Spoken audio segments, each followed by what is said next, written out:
할렐루야. 오늘도 살아계신 하나님의 말씀이 들려지는 그 은혜와 또 들려진 말씀이 우리의 삶에 강한 영향력이 끼쳐지는 그런 역사가 있기를 주님의 이름으로 간절히 축복합니다. 저는 2017년부터 매년 연말이 되면 그 트렌드 코리아라고 하는 책을 지금까지 빼놓지 않고 꾸준히 읽어오고 있습니다. 그것도 가능하면 정독해서 읽으려고 애를 쓰고 있어요. 왜 목회자가 신앙서적이나 읽지 왜 경제서적을 읽냐? 그렇게 생각하시는 분들도 있기는 하겠으나 다 이유가 있습니다. 목회를 한다고 하는 것은 어찌 보면 하나님과 세상의 중간자적 역할을 해야 하는 일들이 많은데, 특별히 하나님의 메시지를 대언하는 것뿐만 아니라 세상에 이루어지는 수많은 일들을 해석하고 또 바른 길로 안내해야 할 책임이 저에게 분명히 있음을 경험하게 됩니다. 트렌드 코리아라고 하는 건 한국 사회가 어디에 앞으로 돈을 쓸지, 돈이 쓰여진다는 건 그 사람들의 관심이요 또 하나의 문화가 형성되는데, 한국 사회에 일어나는 여러 가지 이 문화들이 기독교적이고 성서적이라고 하면 전혀 문제가 없고, 오히려 그러한 문화들은 자꾸 응원하고 지지를 해야만 합니다. 그러나 이와는 정반대로 지금 일어나고 있는 한국 사회의 트렌드가 성경과는 정반대의 길을 간다고 한다면, 저는 목회자로서 그 문화를 성서적으로 재해석하고 우리가 가야 할 길을 제시해야 되는 것이 저는 목회자로서의 제 책임이라고 분명히 생각하고 있습니다. 저는 이런 차원에서 현대인들의 소비 문화를 정확히 이해하고 분석하고자 하는 마음으로 매년 서울대 소비 트렌드 분석센터에서 발간하는 이 트렌드 코리아라고 하는 책을 꾸준히 읽어오고 있습니다. 그런데 2017년부터 지금까지 지속적으로 일관되게 화두가 되고 있는 이슈 한 가지가 제 눈에 확 들어오게 됐는데, 그게 뭐냐면 싱글 라이프예요. 혼자 사는 삶에 대한 이야기. 2017년도에는 일코노미라는 단어를 썼어요.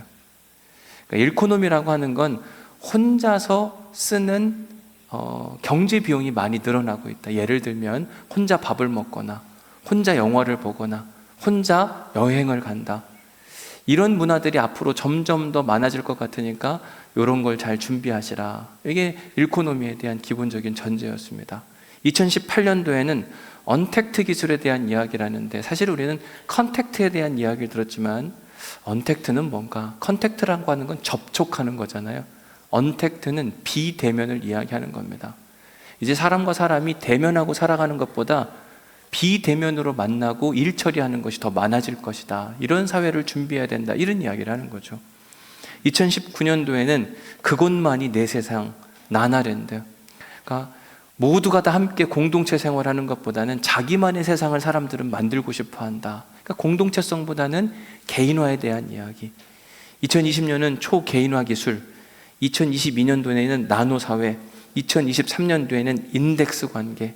사실 다 비슷비슷한 이야기들인데, 이 싱글 라이프, 사람이 사람과 대면하는 일들을 굉장히 어려워하는 시대가 점점 더 깊어져 가고 있는 것을 대변하는 키워드들이 아닐까, 이런 생각을 하게 됐어요.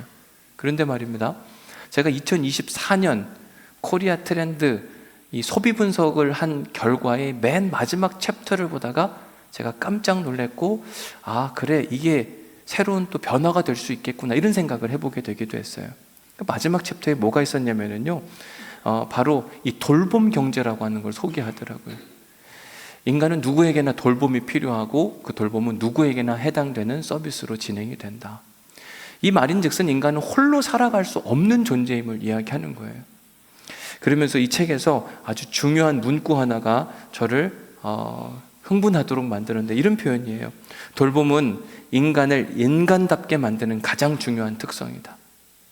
인간을 인간답게 만든다고 하는 건 홀로 살아가는 게 아니라 서로 사람이 살을 부대끼며 살아갈 때 가능한 일이다. 그래서 공동체를 만들어 서로가 서로를 돌볼 때, 그때 인간은 생존할 수 있을 뿐만 아니라 우리가 사는 사회도 유지될 수 있는 것이다. 그러면서 앞으로 돌봄 경제가 더 늘어날 것이니까 여기에 관심하고 집중하시라, 이렇게 안내하는 이 마지막 챕터가 저에게는 굉장히 인상적이었어요. 그러나 우리가 지금 살아가고 있는 현실은 여전히 일코노미, 혼자 생활하는 것을 너무너무 좋아하고, 언택트 기술, 가능하면 사람들과 사람이 만나고 싶어 하지 않습니다. 왜? 만나면 불편하니까. 나노사회, 큰 사회, 공동체를 이루기보다는 작은 공동체 안에서 독립된 일들을 하기를 많은 사람들이 원하고 있다. 아마 여러분들도 신앙생활하면서 그러지 않을까. 교회 생활하는데 공동체 안에 들어가서 뭔가를 막 부대끼며 살아가기보다는 그냥 딱 예배드리고 그냥 가는 걸 훨씬 좋아하지 않을까. 어찌 보면 트렌드 코리아에서 이야기하는 그 키워드들은 우리의 솔직한 심정을 다 대변해 주는 것일 수도 있어요. 그런데 우리가 조심해야 하는 것 중에 하나가 뭐냐면, 우리는 기독교인이기 때문에 기독교인으로서 지금 현대 사회에 흐르고 있는 이 문화가 과연 하나님이 기뻐하시는 문화일까? 여러분, 남들이 다 한다고 우리도 할 수 있는 문제는 아니잖아요.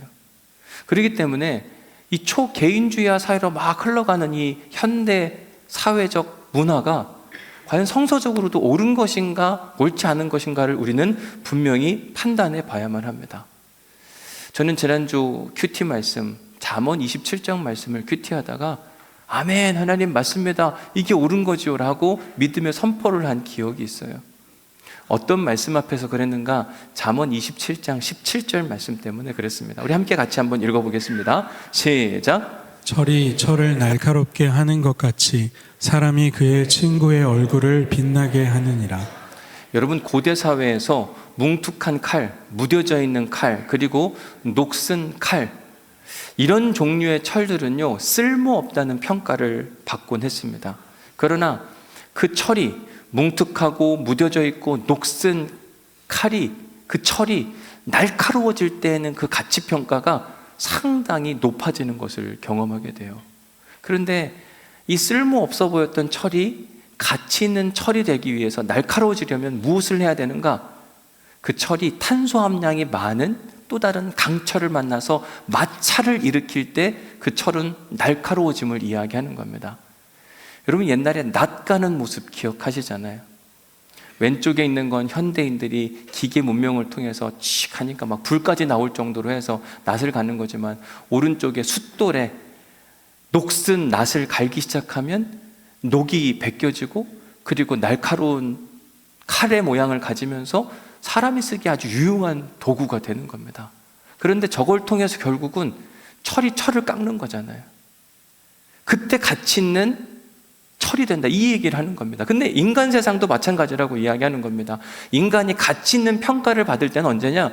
홀로 가만히 있을 때, 남들에 대한 관심도 없고 내가 가야 할 길만 묵묵히 갈 때 그 사람의 인생이 가치 있는 것이 아니라 오히려 공동체 안에서 살과 살을 부대껴 살고, 때로는 그러다 보면 불평도 생기고 원망도 생기고 갈등도 생기고 싸움도 할 것이고 욕도 해보고 싶은 마음이 생길 것이고 시기와 불평과 질투와 어느 때는 그것 때문에 웃기도 하고 울기도 하고, 그러면서 우리의 성품이, 그 모난 성품들이 가다듬어질 때 우리의 인생의 가치가 더욱더 드러나게 될 것이다.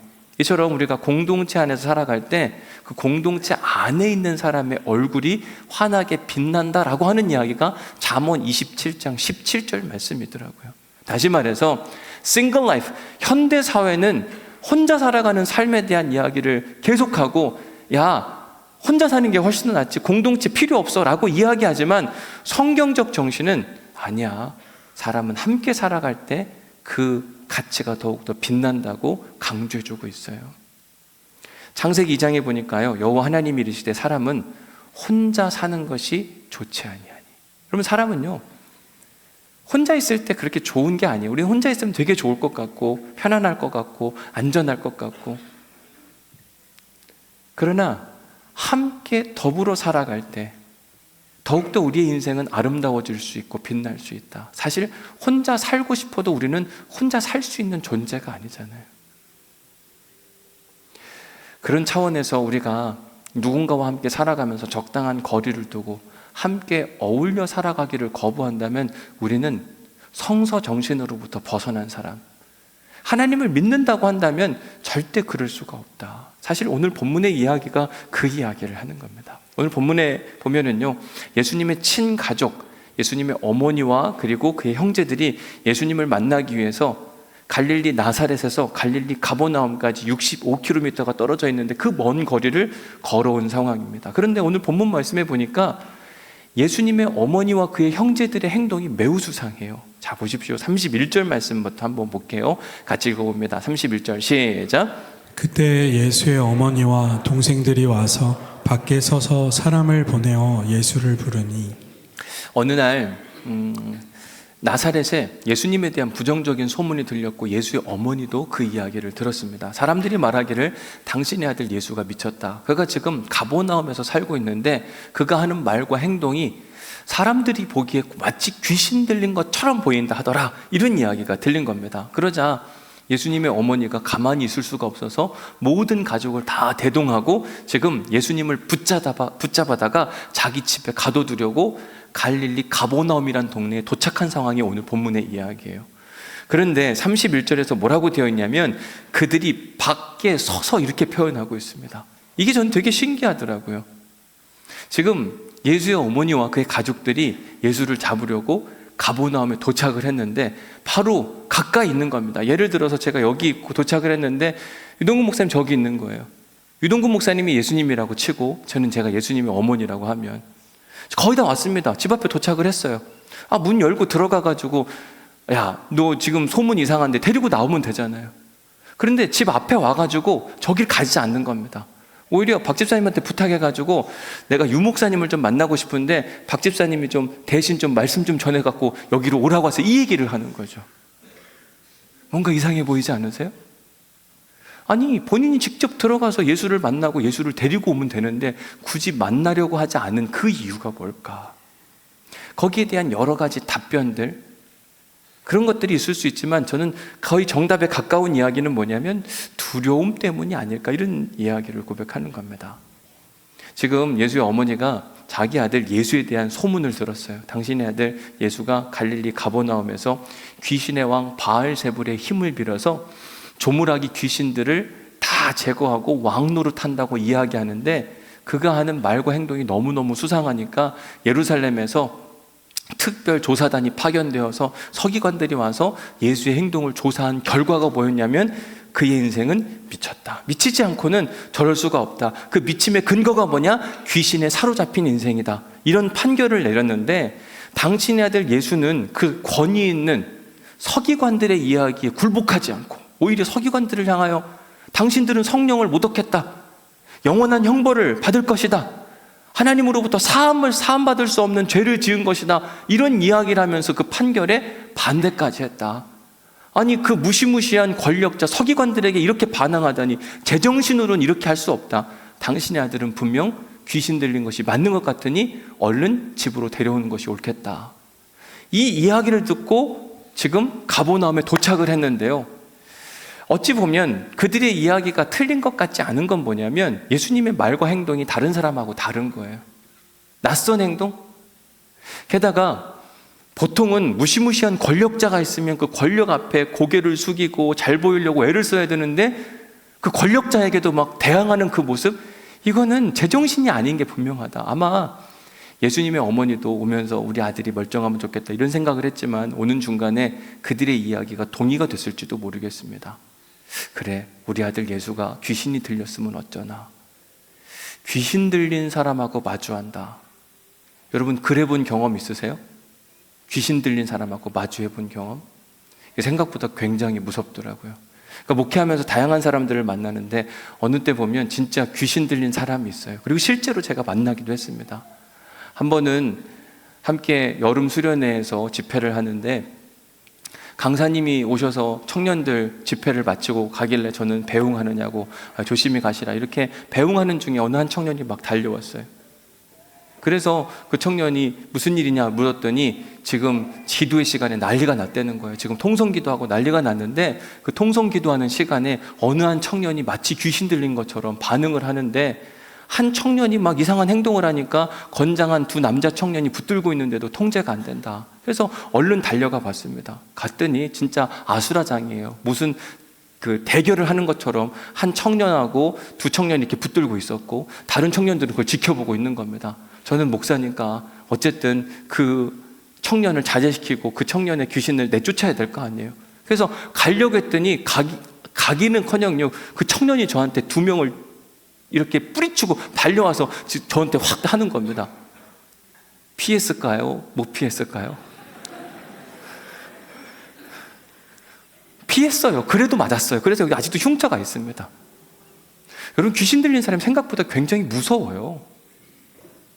예수의 어머니, 자기 아들이 지금 귀신 들렸대. 귀신 들린 사람은요, 제가 목사인데 못 알아보는 겁니다. 아니, 목사를 알아봐서도 공격했을지도 모르겠죠. 예수의 어머니도요, 혹여나 예수가 귀신 들렸다고 하는데 나를 못 알아보고 여자인 나를 해하면 어쩔까, 마음의 두려움과 염려 가운데 들어가지 못하는 겁니다. 귀신 들린 사람, 여러분, 유유상종이라는 표현이 있듯이 그냥 비슷비슷한 사람끼리 모인다고 치면 예수가 지금 귀신이 들렸어요. 그러면 그 주변에는 귀신이 더 많을 거 아니에요. 그렇죠? 신기하게, 그리고 예수님이 가는 곳곳마다 귀신들이 막 툭툭 튀어나오기도 하잖아요. 그러니까 지금 예수의 어머니가 그 안으로 들어간다고 하는 건 마치 귀신의 소굴로 자기가 뛰어드는 것처럼 생각이 들 수도 있는데 상상하기도 싫은 거죠. 그러니까 지금 예수님 만나기 위해서 가버나움까지 도착해서 더 이상 들어가지 못하고 그 주변에 있는 어떤 사람에게, 한 사람한테 부탁을 해서 내가 예수의 엄마인데, 그러니까 미쳤다는 이야기를 듣고 여기까지 왔는데 그 예수를 만나고 싶은데 좀 데리고 나와주시면 좋겠다고 부탁을 하는 상황이 바로 오늘 본문의 이야기인 겁니다. 제가 말씀을 묵상하면서 제일 안타까웠던 건 뭐냐면, 그래도 엄마인데 엄마가 좀 들어가서 같이 무슨 일인지 죽음을 각오하고 혹여나 맞으면 되지. 그러지 않을까요? 가서 왜 그런 이야기를 하고 왜 그런 행동을 하고 다니는 거냐 라고 묻고 직접 대화했다고 한다면 그 모든 예수님을 향한 오해들이 불식됐을 텐데, 마음의 두려움과 염려가 커서 그 안으로 들어가지 못하고 머뭇머뭇거리는 상황이 바로 오늘 본문의 이야기예요. 오히려 자기가 들어가지 않으니까 반대로 데리고 나오라고 누군가에게 부탁하는 그런 모습, 너무 안타깝더라고요. 그런데 이러한 예수의 어머니와 형제들만 있는 게 아니라 오늘 본문에 보니까요, 신기하게 미쳤다라고 소문 들었던 예수님 곁에 있던 사람들의 이야기가 32절에 나와요. 뭐라고 되어 있냐면, 무리가 예수를 둘러앉았다. 여기 제가 헬라어로 일부러 써놨는데 에카세토라는 단어를 씁니다. 무리라고 하는 표현인데 페리 아우톤, 예수님 주변에 페리라고 하는 게 전치사거든요. 근데 그건 그 예수님 주변에 둘러앉았다. 근데 아주 가까운 주변을 이야기할 때 페리라는 단어를 써요. 근데 이 이야기가 34절에도 동일하게 나옵니다. 둘러앉은 자들이라고 표현할 때 페리 아우톤 쿠클로 이렇게 이야기합니다. 페리 아우톤, 이게 32절도 34절도 동일하게 나오는데, 제가 이 말씀을 읽으면서 예수님의 가족과 가버나움 사람들의 위치가 바뀌었구나, 이런 생각을 해보게 됐어요. 자, 여러분 생각해 보십시오. 가족이 가까운 겁니까? 남이 가깝습니까? 생각해보면 가족이 가까이 있어야 되고 남은 조금 더 그래도 멀리 있어야 되는데, 지금 가족과 남의 위치가 바뀌었어요. 지금 예수의 어머니는 문 밖에 서서 예수님에게 오라고 이야기하고, 피 한 방울 섞이지 않았던 가버나움 사람들은 예수님께 착 달라붙어서 절대 떨어질 생각을 하지 않습니다. 이게 무슨 경우인가? 그 이유가 뭘까? 저는 그 이유를 여러분들에게 경험이라고 소개해드리고 싶어요. 지금 오늘 본문에 등장하는 가버나움의 사람들은 예수님이 어떤 분인지를 직접 경험한 겁니다. 예수님이 하나님 나라 복음을 선포하는 것도 직접 들었고, 그분이 귀신을 내쫓는 것도 직접 보았고, 자기들 눈앞에서 안진뱅이가 일어서고 눈먼자가 뜨고 가슴 아파하는 자를 위로하시는 예수님을 보았기 때문에 그 예수님을 놓치고 싶지 않아서 예수님이 가버나움의 어느 한 집에 딱 들어가셨을 때 서로 먼저 달려와서 예수님 곁에, 그래서 사람들이 너무 많아가지고요, 앉을 자리가 없는 거예요. 그러니까 지금 페리아우톤, 어디까지 왔냐면 오늘 우리 교회적 상황으로 하면 이 강단이 앞에까지 가까이 다 와 있는 상태가 오늘 본문의 이야기인 겁니다. 그리고 예수님의 이야기에 귀를 기울이는 거예요. 뭐라고 말씀하시나? 우리가 해야 할 일은 무엇일까? 거기에 앉아있던 사람들은 적당한 거리 두기가 아니라 그 자리를 끝까지 지키기 위해서 아마 화장실 가고 싶어도 절대 안 갔을걸요? 내가 떠나면 그 자리 누가 와서 얼른 앉을까 봐. 정말 간절한 상황 가운데 있었던 사람들이 바로 오늘 본문의 이야기예요. 제가 20년 넘게 목회를 쭉 해오면서 교회에서 예배드리는 성도들을 보니까요, 크게 두 가지 분류로 분류될 수 있겠다, 이런 생각이 들더라고요. 어떻게 분류할 수 있는가? 예수님과 가까워지기를 원하는 사람과 예수님과 적당한 거리를 두기를 원하는 사람. 여러분들은 어떠세요? 예수님과 가까워지기를 원하십니까? 적당한 거리를 좋아하십니까? 가까워지기를 원하지만 적당한 거리를 두고 사는 사람들이 진짜 많은 것 같아요. 적당한 거리를 둔다는 말의 의미가 뭐냐면 우선 예수님께로 더 가까이 가는 걸 굉장히 불편해합니다. 오히려 내가 있는 자리에서 예수님이 오기를 바라요. 일로 오시라, 일로 오시라. 오늘 본문에 등장하는 예수님의 어머니와 그 형제들처럼 그 안으로 안 들어가는 겁니다. 예수님 계신 곳으로 내가 들어가는 게 아니라 내가 있는 곳으로 예수님이 오기를 소망하는 그 마음 있잖아요. 사실 그런 사람들의 또 다른 특징이 뭐냐면 예수님이 그래 네가 안 오면 내가 가지 뭐. 그리고 예수님이 한 발짝 오세요. 그러면 어떻게 하는지 아세요? 화들짝 놀라면서 뒤로 물러섭니다. 왜 오시는 거지? 왜 그러냐면요, 예수님이 가까워지면, 나와 가까워지면 예수님과 친하게 되잖아요. 예수님하고 친하게 되면 생기는 일이 뭐냐면 예수님께 설득을 당하는 거예요. 그러면 나타나는 특징이 뭐냐면 내가 하고 싶지도 않은데 막 어떤 일을 하려고 하는 자기 자신을 발견하는 겁니다. 예를 들면 여러분 예수님하고 친밀해지면 나타나는 첫 번째 특징 중에 하나가 뭐냐면 주일 예배로는 만족을 못해요. 막 새벽을 깨우고 싶은 마음이 막 드는 겁니다. 그럼 난 왜 이러는 거야? 이러면 안 되지. 막 정신을 막 차리는 거죠. 예수님과 가까워지기 시작하면 원수를 용서하고 싶은 마음이 생긴다니까요. 용서는 그만두고 저 사람을 사랑해야 되겠다. 예수님을 가까이 하다 보면 남에게 돈을 빌려줬는데 그거 안 받고 싶은 마음이 막 생기는 거예요. 마태복음 18장이 막 생각나면서 아니 너 나한테 이렇게 빚진 거 내가 다 탕감해줬는데 너 그 돈 계속 받으려고 할래? 이런 마음이 막 생기는 거죠. 그러니까 그게 싫은 거예요. 만약 여러분들의 배우자가 돈 그 사람 빌려줬는데 안 갚겠다, 내가 예수 믿으니까 이건 아닌 것 같다, 이러면 여러분 어떻게 바라보실 것 같아요? 미쳤다, 교회 다니더니 제정신이 아니네, 그러지 않을까요? 또 어떤 분들은요 믿음이 너무 좋아갖고 막 OMS 마치고 나니까 난 선교사로 막 헌신하겠다, 이런 분들이 막 등장하시는 거죠. 그러나 여러분 걱정하지 마세요. 하나님도 쓸 사람을 쓰세요. 그러니까 감동 줄까 봐 막 걱정 안 하셔도 괜찮다니까요. 근데 우리는 예수님과 가까워지면 가까워질수록 우리의 삶이 불편해지고 힘들고 어렵고 막 내가 이상한 행동을 할까 봐, 이걸 우리가 어떤 분들은 광신자라고 표현하기도 하잖아요. 미칠 광자. 신앙생활 하더라도 좀 인격적으로 하고 해야 되는데 왜 이렇게 미친 사람처럼 새벽에도 가고 수요일도 가고 금요일도 가고 주일도 가고 희생하고 헌신하고 나눠주고 또 용서하고, 어떻게 저럴 수가 있냐, 이런 마음과 염려가 들까 봐 걱정하는 사람들. 그런 사람들은 예수님이 가까이 오기만 하면 자기가 뒤로 물러서는 겁니다. 예수님 더 이상 가까이 오지 마십시오. 내가 필요할 때만 내가 부를 테니까 그때 오시면 됩니다. 적당한 거리를 두고 사는 사람들. 그런데 우리 구원자 되신 예수님은 우리에게 무엇을 원하시는가? 우리 구원자 되신 예수님은요, 우리에게 적당한 거리를 원하시는 게 아니라 오히려 친밀한 관계를 원하시더라고요. 그래서 요한복음 15장 4절 말씀에 보니까 이렇게 이야기합니다. 내 안에 거하라, 나도 너희 안에 거하리라. 예수님이 우리에게 원하시는 관계예요. 내가 너 안에, 너가 내 안에. 이런 사람들, 이런 믿음을 가진 사람들의 특징은 뭐냐면 인간관계할 때도 적당한 거리를 두고 하는 게 아니라 깊은 관계, 내가 당신 안에 들어가고 당신도 내 안에 들어가고. 목회하는 목회자도요, 이런 마음으로 목회를 하면 적당한 거리를 두고 목회하는 게 아니라 제가 교회 안에, 교회가 내 안에 완전히 하나 된 모습으로 목회를 하는 거라니까요.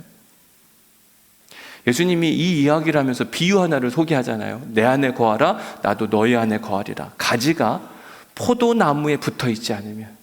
포도나무가 있는데요, 포도나무에는 열매가 맺으려면 가지가 필요한 건데 가지와 나무의 관계를 이야기하면서 어떻게 하냐면 적당한 거리를 두지 않는 겁니다. 여러분 만약에 가지는 여기 있고 나무는 여기 있어요. 그러면 이 가지는 어떻게 되는 거죠? 죽는 거예요. 말라 죽는 겁니다. 여러분 가지는요, 나무에 철저히 붙어 있을 때 영향력을 받는 것이고 영양분을 공급받는 것이고 그로 말미암아 열매가 맺혀지는 거예요. 그것과 마찬가지로 너희들은 포도나무와 가지의 관계처럼 나와 너희의 관계는 착 달라붙어야만 하는 일이라.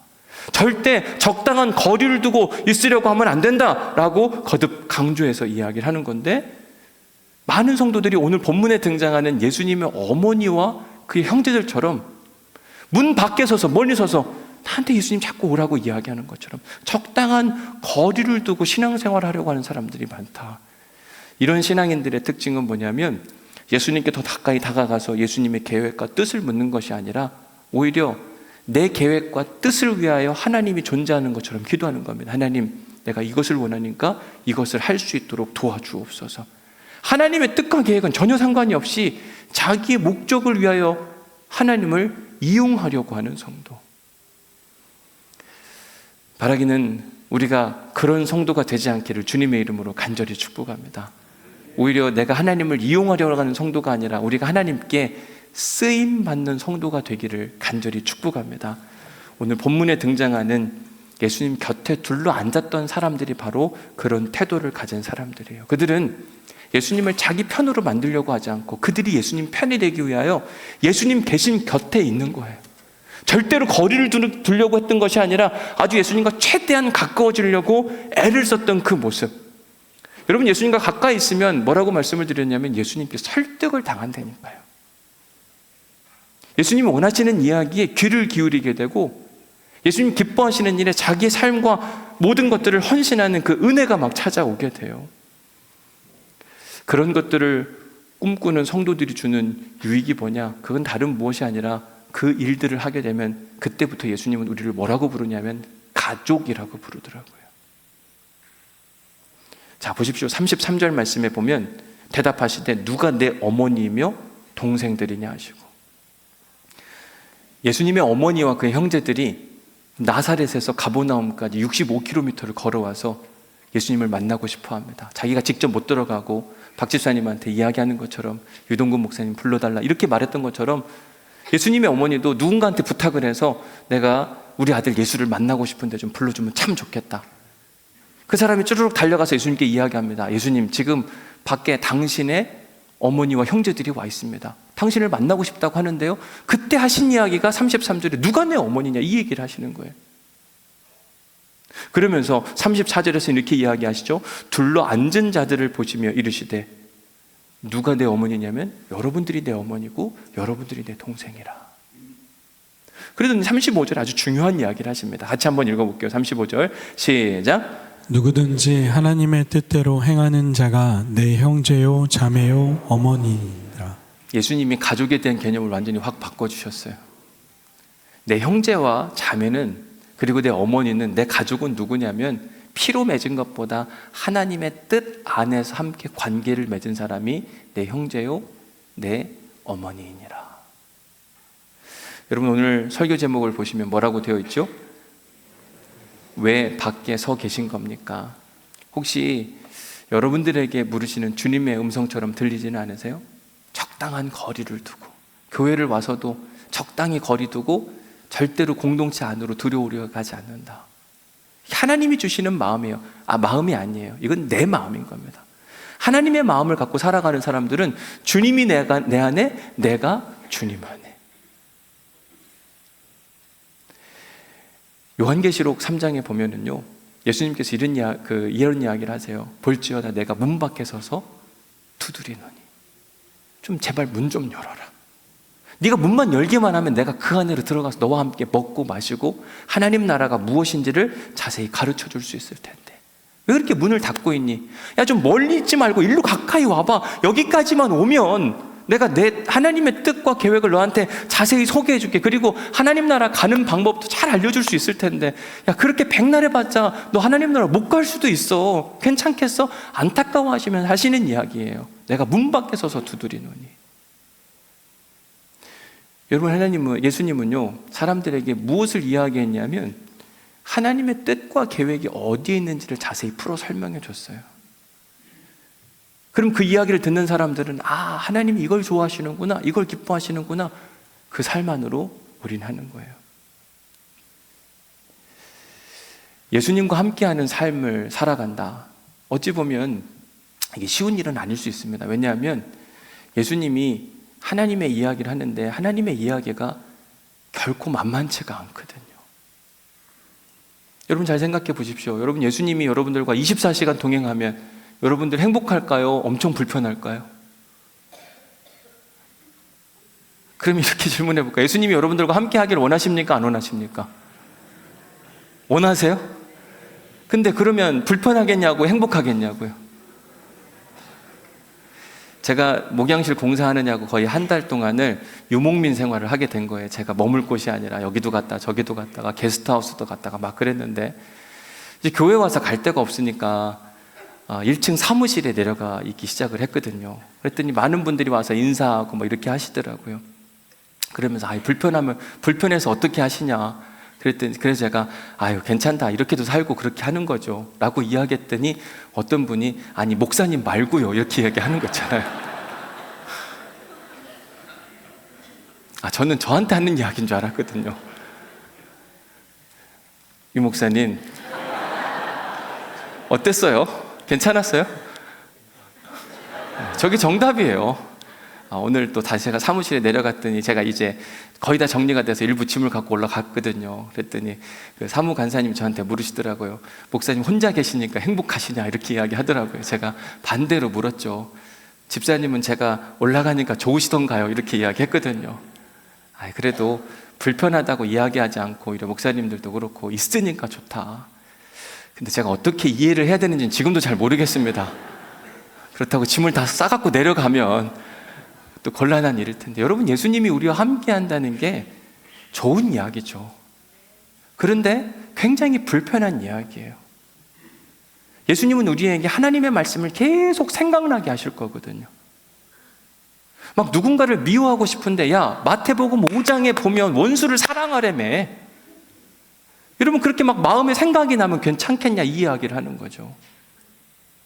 누군가한테 막 화를 내고 싶은데, 욕을 하고 싶은데, 누군가에게 라가라고 욕하는 자는 이미 지옥불에 들어갈 만한 사람이라, 이렇게 이야기를 하는데 괜찮겠는가?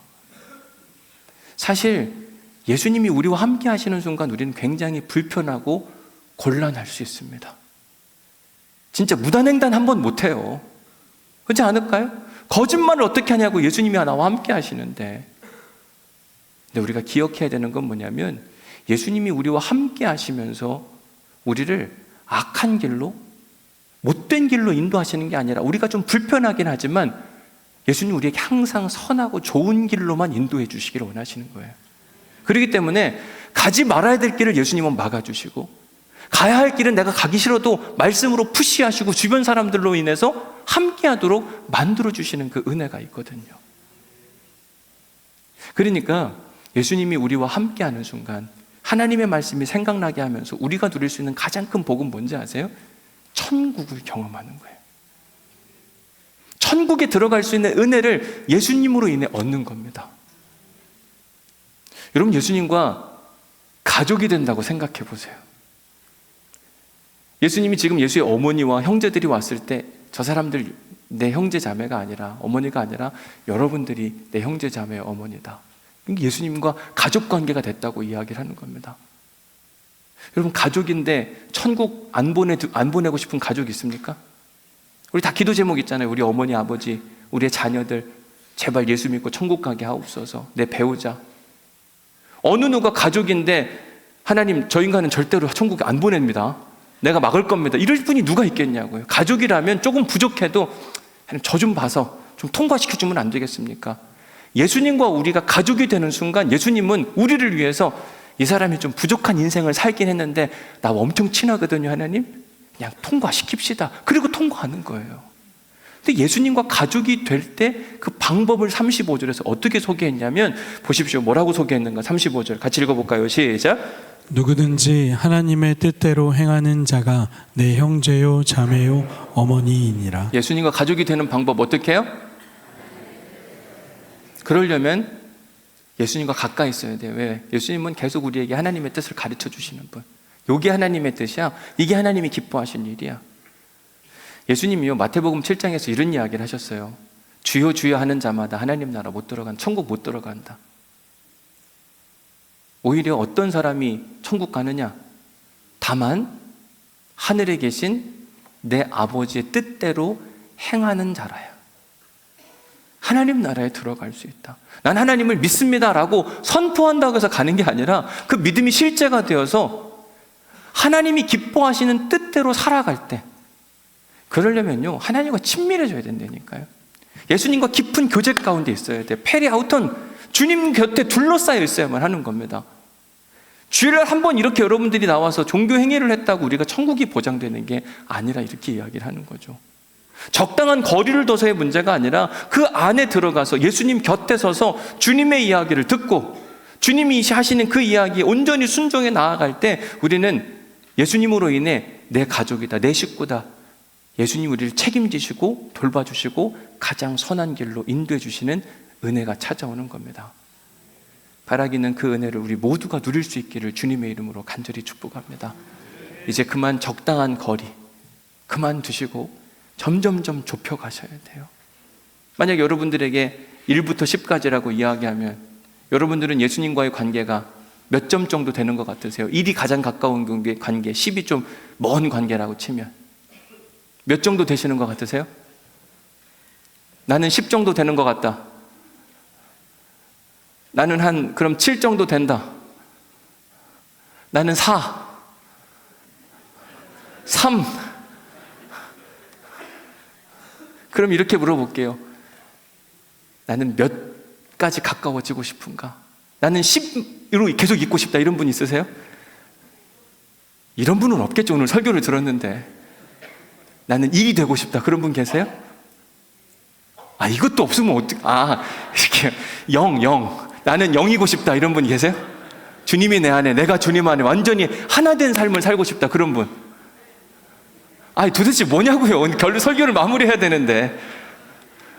알아서 결론 내리세요. 그러면 주님이 우리에게 원하시는 관계는 10이 아니라 1, 0이 되기를 원하세요. 주님이 내 안에, 내가 주님 안에. 내가 지금 10이 있다고 해도 낭망하지 않을 것은 주님은 우리가 9만 돼도 10에서 9만 와도 그걸 응원하고 칭찬하신 분. 9에 있다면 내년 됐는데 8 정도 왔다. 그러면 주님이 정말 기뻐하세요. 너 애쓰고 있구나. 고생하고 있구나. 그거면 충분하다니까요. 정말 우리가 이제 일주일 남았잖아요. 이 일주일의 시간 동안 더욱더 주님과 0.1이라도 가까워지는 은혜가 있기를 주님의 이름으로 간절히 축복합니다. 오늘 은혜 받은 말씀 적어보십시오.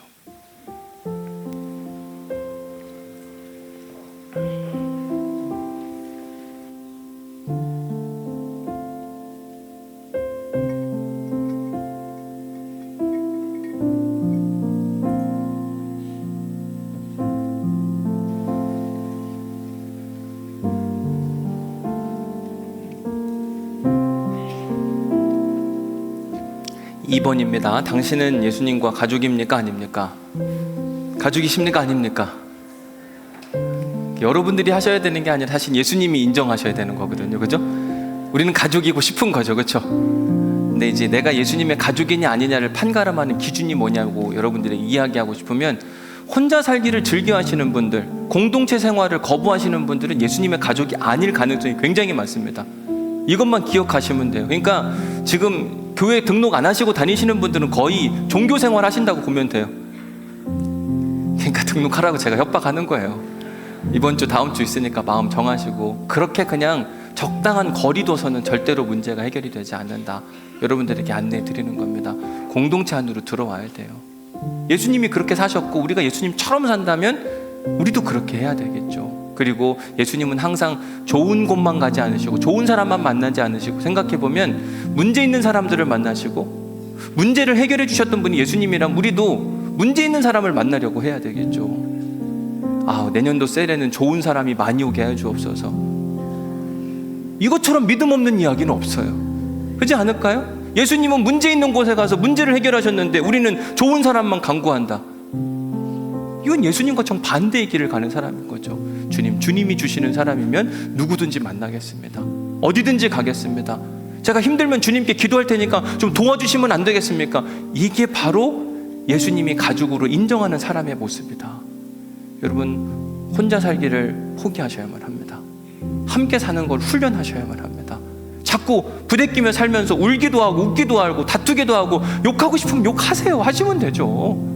주님께 미안하다고 말하면 되잖아요. 억울한데 막 쌓아주지 마시고 풀어내셔야 되거든요. 예수님과 가족이 되는 방법, 오늘 35절 말씀을 여러분들에게 소개해 드렸잖아요. 예수님 가족이 돼야 우리가 천국을 보장받을 수 있어요. 예수님 가족 되는 방법 뭐라고 그랬죠? 하나님의 뜻대로 행하는 자. 그죠? 이번 한 주간 예수님과 가까워진다고 하는 건 뭐냐면 하나님의 뜻은 어디에 있을까 고민하시면 가까워지는 거거든요. 어떤 일을 판단하고 결정할 때 하나님의 뜻은 어디에 있을까 고민하시고 그 뜻대로 따라가며 순종하는 사람에게 하나님께서 은혜를 베푸시는데, 그러면서 여러분들의 인생이 주님과 더욱더 가까워지는 은혜가 있기를 주님의 이름으로 간절히 축복합니다. 우리 찬송가 449장 예수 따라가며 복음 순종할 때 나타나는 그 은혜를 우리가 함께 힘있게 찬양하도록 하겠습니다. 예수 따라가며, 예수 따라가며 복음 순종하며 우리 행할 길 환하겠네. 주를 의지하며 순종하는 자를 주가 늘 함께 하시. 2절합니다.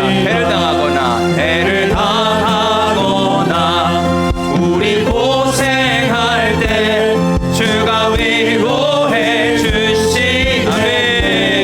주를 의지하며 순종하는 자를 주가 위해. 우리 3절 해볼까요? 남의 짐을 지고 남의 짐을 지고. 아멘. 주님께서 우리에게 상급을 주십니다. 그것이 주님이 우리에게 원하시는 바입니다. 주를 의지하며 순종하는 자를 항상 복되게 찬양하겠습니다. 우리 받은 것을 주께 다 드리면 우리 기쁨이 넘치겠네. 주를 의지하며 순종하는 자를. 아멘. 눈에 5절으로 우리 다 함께 자리에서 일어나셔서 함께 찬양해 봅시다. 주를 힘입어서 말씀 잘 배우고 주를 모시고 살아가세. 주를 의지하며 항상 순종하면 주가 5절입니다. 다시 한번 5절. 주를 힘입어서, 주를 힘입어서 말씀 잘 배. 주를 모시고 살아갈 때. 주를 모시고 살아가세. 주를 의지하며 항상 순종하면 주가 사랑해 주시. 의지하고 순종하는 길을 예수 안에 들고. 의지하고 순종하는 의지하고 순종하는 길을 예수 안에 들고. 의지하고 순종하는 의지하고 순종하는 길은 예수 안에 즐겁고 복의 길이로다.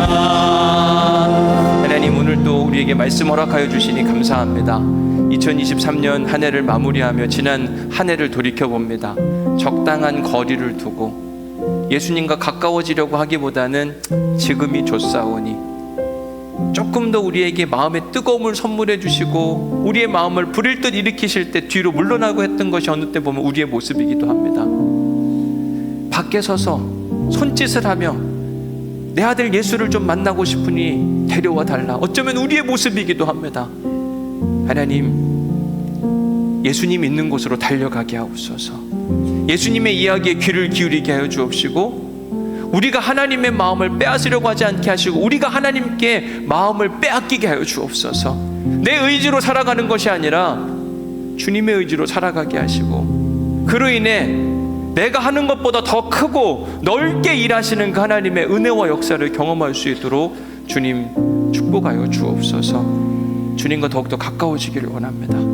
조금 더 가까이 가게 하옵소서. 아주 가까워지기를 소망합니다. 주님이 내 안에, 내가 주님 안에 머물므로 내가 하는 일이고 주님의 일이 되게 하여 주옵시고 내가 가는 곳이고 주님의 길이 되게 하여 주시며 내 말에 주님의 권세와 능력이 있도록 도우시고 축복하여 주옵소서. 이제는 우리 주 예수 그리스도의 은혜와 아버지 하나님의 극진하신 사랑과 성령님의 감동 감화 역사 교통 위로 충만하심이 오늘 말씀을 듣고 마음 가운데 문 밖에 서서 멀리서 예수님을 오라고 이야기하는 자가 아니라 이제 주님께로 나아가서 주님의 마음으로 세상을 살아가며 주님의 뜻 안으로 들어가기를 소망하는 우리 사랑하는 오늘의 교회 모든 가족 가운데 그 하나님의 은혜와 평강과 역사가 영원히 함께 하시기를 간절히 축원하옵나이다. 아멘.